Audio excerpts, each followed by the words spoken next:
جو شخص دیدار الہی کا علم حاصل کر کے اسے دنیاوی مقاصد کے لیے استعمال کرے گا وہ قیامت کے دن جنت کی خوشبو سے محروم رہے گا۔ اسی مسند احمد بن حنبل کی ایک اور حدیث ہے، رسول اللہ صلی اللہ علیہ وسلم نے فرمایا تم اپنے رب کو ضرور دیکھو گے۔ صحابہ نے عرض کیا کہ یا رسول اللہ کیا واقعی ہی ایسا ممکن ہوگا کہ ہم اپنے رب کو دیکھ پائیں گے؟ تو نبی کریم صلی اللہ علیہ وسلم نے فرمایا کیا تمہیں شام کے سورج یا 14ویں کے چاند کو دیکھنے میں کوئی دشواری ہوتی ہے؟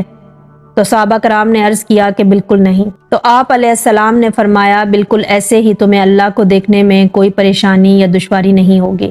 مستدرک کی ایک حدیث ہے کہ جس میں نبی کریم صلی اللہ علیہ وسلم فرما رہے ہیں کیا تم پسند کرو گے کہ اللہ تعالیٰ حضرت ابراہیم علیہ السلام کو اپنی دوستی سے نوازے، حضرت موسیٰ علیہ السلام سے گفتگو کرے اور مجھے خاص بصارت سے نوازا جائے؟ یہ احادیث واضح بتا رہی ہیں کہ دیدار الہی ممکنات کائنات میں سے ایک ہے اور ایک انسان دیدار الہی تک پہنچ سکتا ہے۔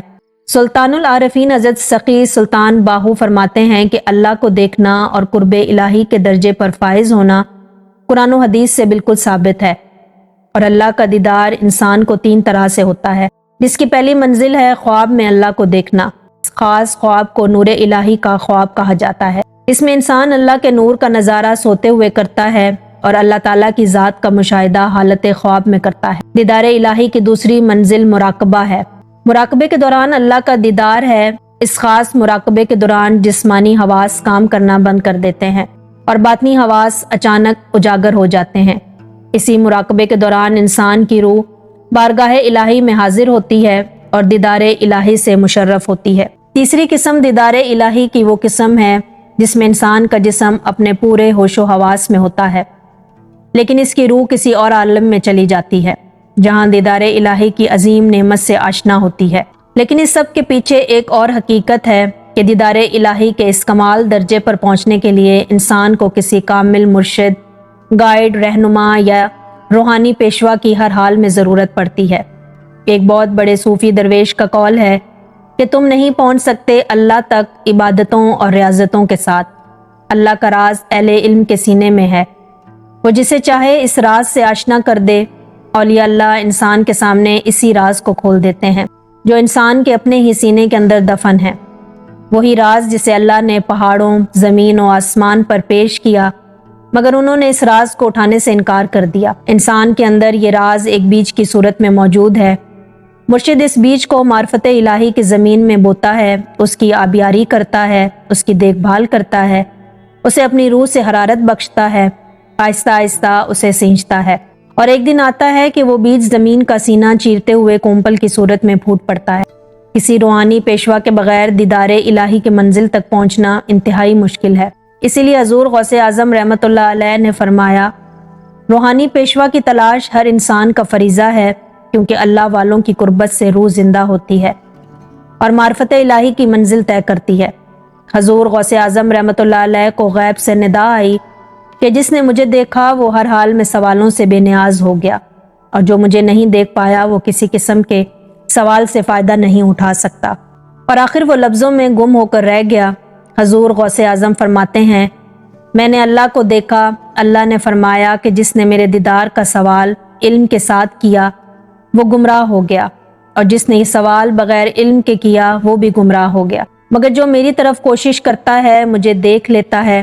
حضور غوث اعظم فرماتے ہیں کہ جس نے اللہ کے محبوب کو دیکھا اس نے حقیقت میں اللہ ہی کو دیکھا۔ حضرت سلطان باہو رحمۃ اللہ علیہ فرماتے ہیں جس نے اپنی جان اللہ کو دی اس نے اسم اعظم حاصل کر لیا، اور جس نے اسم اعظم حاصل کر لیا اس نے اللہ کو اپنی کھلی آنکھوں سے دیکھ لیا۔ اور فرماتے ہیں کہ تمام ذائقوں میں سب سے زیادہ لذت دینے والا ذائقہ دیدار الہی کا ہی ہے، اور دیدار الہی کی خواہش دنیا کی تمام خواہشات سے بڑھ کر ہے۔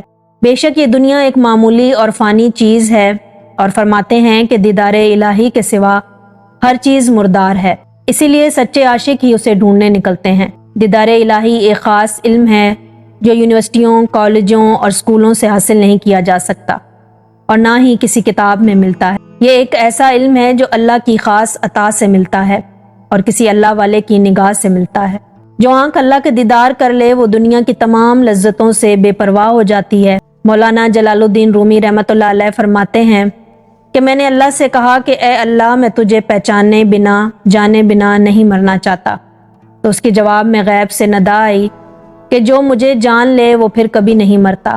اس خاص علم کو حاصل کرنے کے لیے سب سے پہلے مدینۃ العلم تک رسائی ضروری ہے۔ نبی علیہ السلام کا فرمان ہے کہ میں علم کا شہر ہوں اور حضرت علی علیہ السلام اس شہر کا دروازہ ہے۔ نبی علیہ السلام کی ذات اقدس کا علم وہ شہر ہے کہ جس میں کائنات کے تمام علوم بند ہیں، اور جس کسی کو بھی دیدار الہی کی نعمت سے نوازا جائے گا اسے اس خاص علم کی عطا نبی علیہ السلام کی طرف سے ہی ہوگی۔ اس لیے نبی کریم صلی اللہ علیہ وسلم اور ان کے گھر کے ساتھ وفاداری انتہائی ضروری ہے۔ جو ان کا وفادار نہیں وہ اللہ کا بھی وفادار نہیں، کیونکہ نبی کریم صلی اللہ علیہ وسلم کی اطاعت ہی اللہ کی اطاعت ہے۔ دیدار الہی حاصل کرنے کے لیے انسان کو اپنے دل یا قلب تک ہی پہنچنا ہے، اور قلب میں چھپا وہ راز آپ پر آشکار ہو جائے گا۔ ہمارا یہ سورج زمین سے لاکھوں گنا بڑا ہے، مگر ایک انسان چھوٹے سے آئینے میں اس سورج کو دیکھتا ہے اور دعویٰ کرتا ہے کہ میں نے سورج دیکھ لیا ہے۔ اسی طرح انسان کے اندر موجود قلب ایک ایسا مقام ہے کہ جس میں انسان اللہ تعالیٰ کی صفات کا مشاہدہ کرتا ہے، مگر اس مشاہدے کے بعد وہ مکمل طور پر خاموش ہو جاتا ہے۔ اس دعا کے ساتھ ویڈیو کو ختم کرتے ہیں کہ اللہ تعالیٰ آپ کو اور مجھے اپنے خاص لوگوں کی صحبت میں رکھے اور رحمت خداوندی آپ کے گھروں پر سایہ فگن رہے۔ آپ خوش رہیں، آباد رہیں اور موج میں رہیں۔ اللہ حافظ۔